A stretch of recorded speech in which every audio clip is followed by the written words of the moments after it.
ஒரு கதை சொல்லட்டுமா சார்? மகிஷாசுரன் என்று ஒரு எருமை தலை அரக்கன் ஒருத்தன் இருந்தான். அவன் உலகத்துல இருக்கிற தேவர்கள் மனிதர்கள் எல்லாரையும் ரொம்ப கொடுமைப்படுத்திட்டு இருந்தான். பிரம்மதேவரிடம் தன்னை மனிதர்கள் தேவர்கள் யாரும் கொல்லக்கூடாதுன்னு ஒரு அபூர்வ வரம் பெற்றிருந்தான். இதனால தேவர்கள் யாராலையும் அவனை அழிக்க முடியல. நாளுக்கு நாள் அவனோட கொடுமை எல்லைக்கு மீறி போச்சு. அவன் என்னெல்லாம் பண்ணான்னு பார்க்கலாமா?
சரி, அசுரனை பார்த்தாச்சு, நம்ம தேவியை பார்க்கலாமா?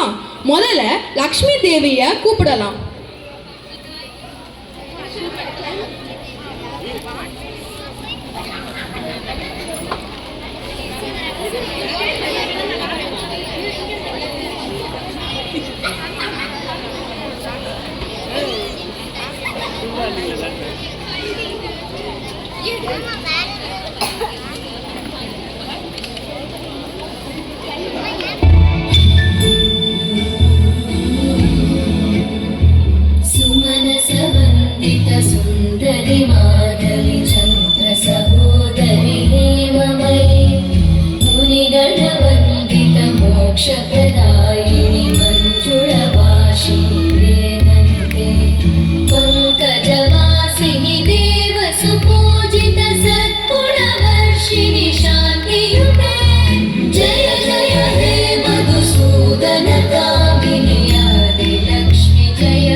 அடுத்து சரஸ்வதி தேவியை காணலாமா?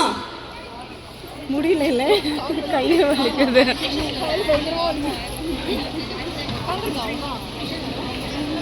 சக்தி தேவியை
அடுத்து சக்தி தேவியை பார்க்கலாமா?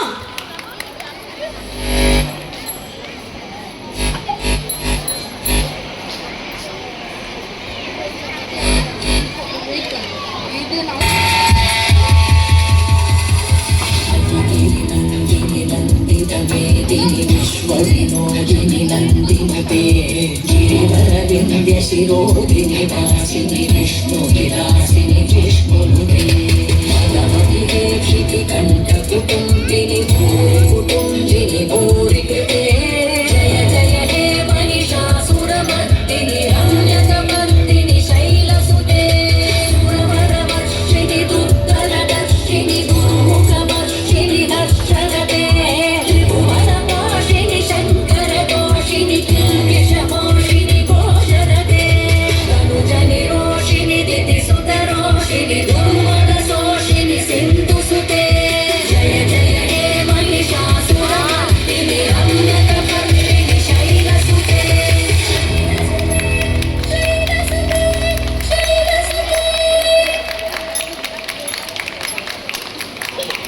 சரி, அந்த மகிஷாசுரனை தேவி எல்லாம் என்ன பண்ணாங்கன்னு பார்க்கறதுக்கு முன்னாடி துர்கா தேவியோட நவரூபத்தை நம்ம பார்த்தலாமா?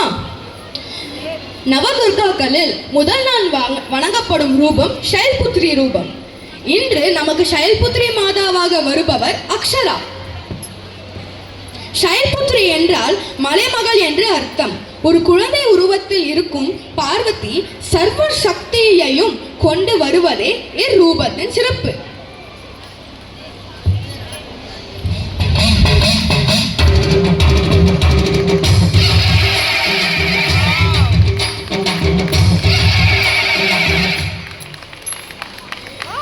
நவதுர்காக்களில் இரண்டாம் நாள் வணங்கப்படும் ரூபம் பிரம்மச்சாரிணி ஆவார். இன்று நமக்கு பிரம்மச்சாரிணி மாதாவாக வருபவர் கங்கா. பிரம்மச்சாரிணி குருகுலத்தில் வசிக்கும் ஒரு அர்ப்பணிப்புள்ள மாணவியின் வடிவம். தன் இன்பத் துன்பத்தை பொருட்படுத்தாமல் துறவி போல வாழ்ந்து ஆய கலைகள் 64ஐயும் கற்றுக்கொண்ட வல்லமை பெற்றவர்.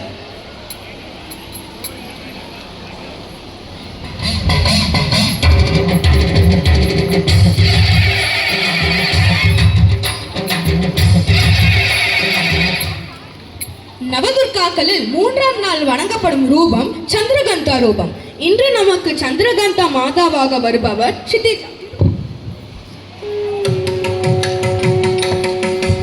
சந்திரகந்தா என்றால் நிலவை சூடியவள் என்று பொருள். மூன்றாம் கண்ணை திறந்து அரக்கர்களுக்கு எதிரான போருக்கு எப்பொழுதும் தயாராக இருப்பவள் என்று பொருள்.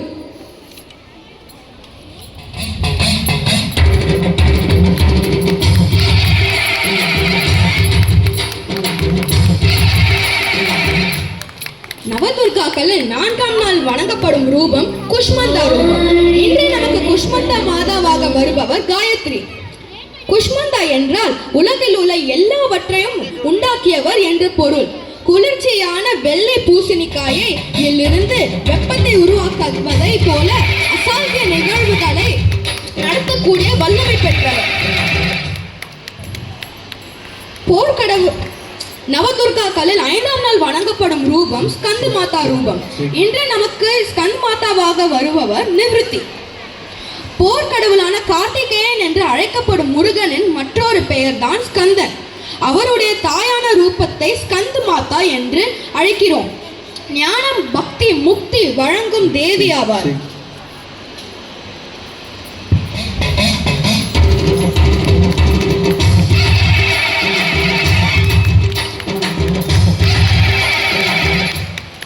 நவதுர்காக்களில் ஆறாம் நாள் வணங்கப்படும் ரூபம் கட்யாயினி ரூபம்.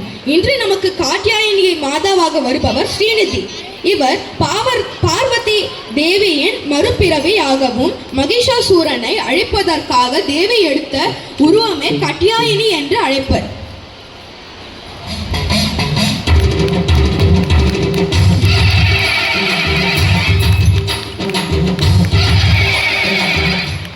நவதுர்காக்களில் ஏழாம் நாள் வணங்கப்படும் ரூபம் மாகாளி ரூபம். இன்று நமக்கு காளி மாதாவாக வருபவர் நீதிகா. இதுவே மிக ஆக்ரோஷமான வடிவமாகும். தன்னையோ அல்லது தன்னை சுற்றியுள்ள யாராவதுக்கு ஆபத்து வந்தால் காப்பாற்றிக் கொள்ள எந்த நிலைக்கும் சென்று போராடி வென்று வருபவளே மாகாளி.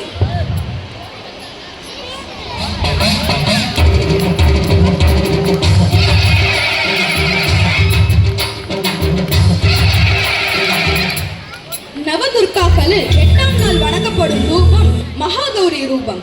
இன்று நமக்கு மகாகௌரி மாதாவாக வருபவர் சிந்து. கேட்டதை கொடுப்பவள் இவள். கண் அசைந்தால் வெற்றியும் சௌபாக்கியமும் நிச்சயம் என்று கூறுவார்கள்.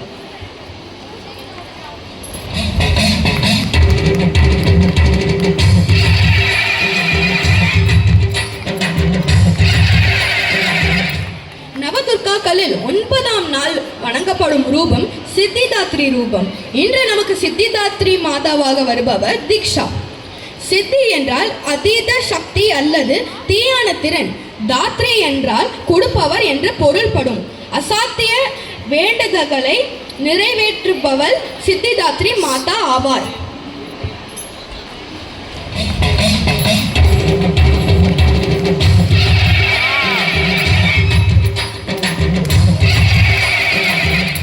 இப்படி நவரூபம் வடிவு எடுத்தாங்க பார்வதி.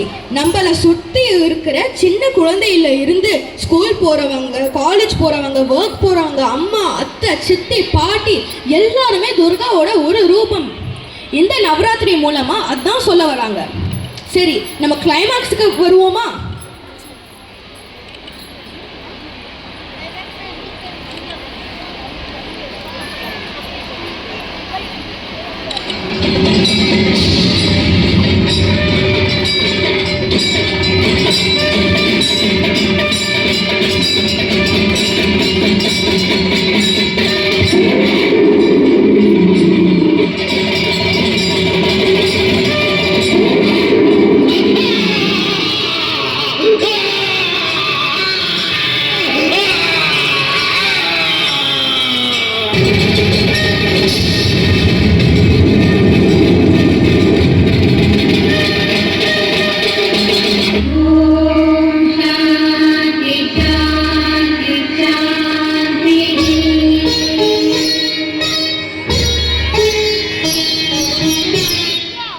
இப்படிதான் இருந்துச்சு மகிஷாசூரனோட முடிவு. சரி, நாங்க கிளம்புறோம். நெக்ஸ்ட் ஈவென்ட்ல பண்றோம். Thank you for the opportunity. Vetrivel வீரவேல்.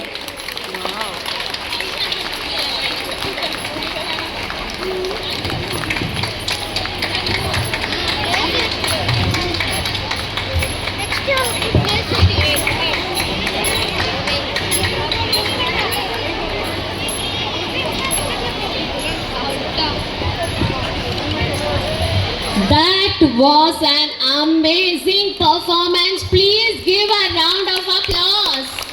Please. எத்தனை பேருக்கு கூஸ் பம்ப்ஸ் வந்துச்சு? மகிஷாசுரனை வளைக்கும் போது அந்த மியூசிக், அந்த ஷிதிஜாவோட ரியாக்ஷன்ஸ் இதெல்லாம் கேட்டு எத்தனை பேருக்கு கூஸ் பம்ப்ஸ் வந்துச்சுன்னு எனக்கு தெரியல. எனக்கு ரொம்பவே கூஸ் பம்ப்ஸ் ஆச்சு. I was literally like carrying tears in my eyes. அந்த அளவுக்கு ரொம்ப பர்ஃபெக்ட்